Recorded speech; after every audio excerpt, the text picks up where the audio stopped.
Hi, my name is Mark Pascolato. I'm the writer and director, as well as the cinematographer, editor, and colorist of the movie Discipline.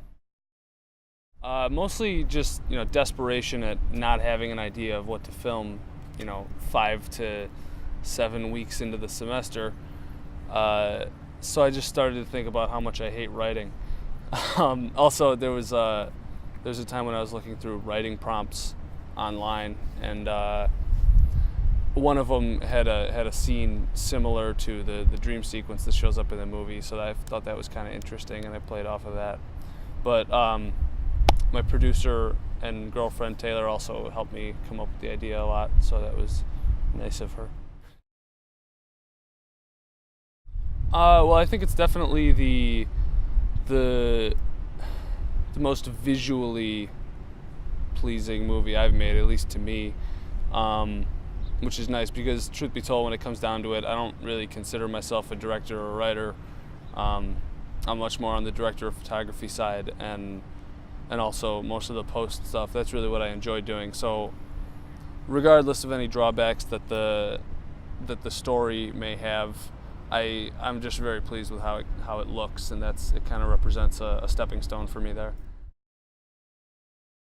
I really enjoyed doing the bar scene where my friend Trevor Hall got to come in as a stunt coordinator. That was pretty cool. Also, I got the opportunity to absolutely destroy one of my friend's apartments, so that was fun. We really made a mess out of it. But just the whole thing, I love working alongside Taylor, and she was my producer. And we had a good time coming up with the whole thing and putting it together. The hardest part, and did I learn from it? Hardest part of production, at least, was probably just crunch time, because when it came down to it, scheduling, we ended up having to shoot all 4 days of production back to back.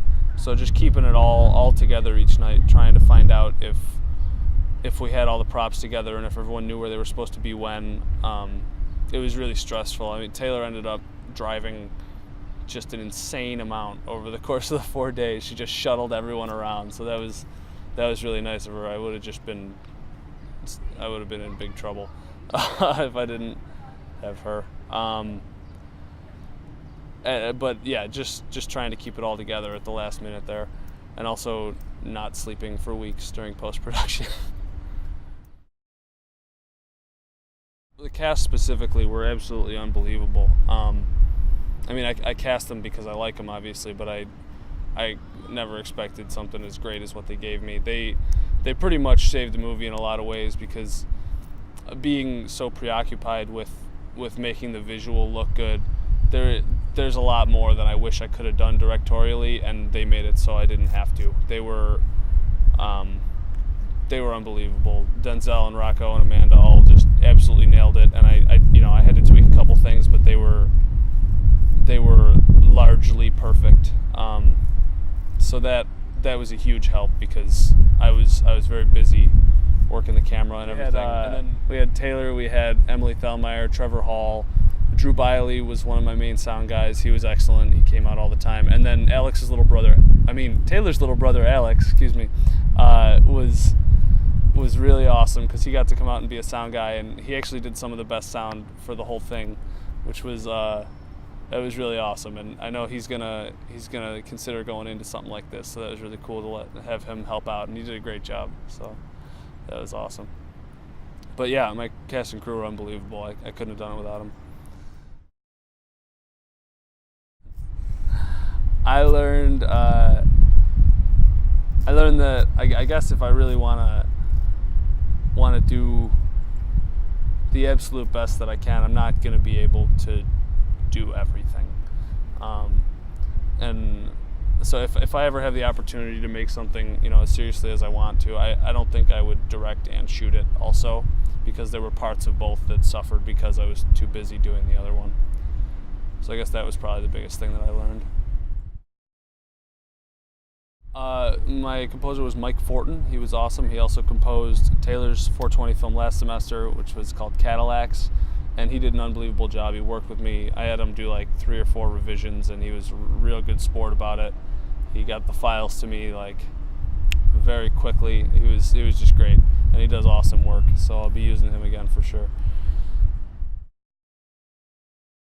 I like people to have their own interpretation, but I guess it's worth noting that those scenes are intended to be more metaphorical than they are narrative.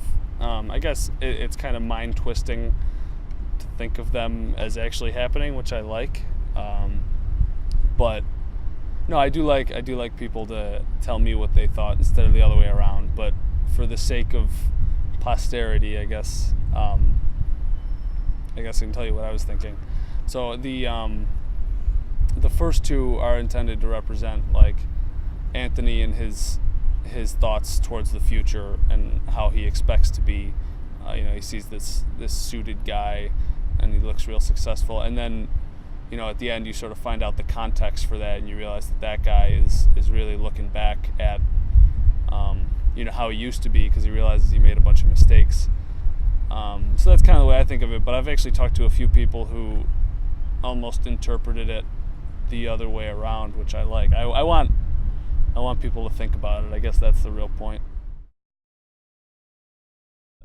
So yeah, I mean, I want to, thank everybody who's involved. The aforementioned cast and crew, plus Taylor again, because she was just such a good sport and just helped me out so much. And just, yeah,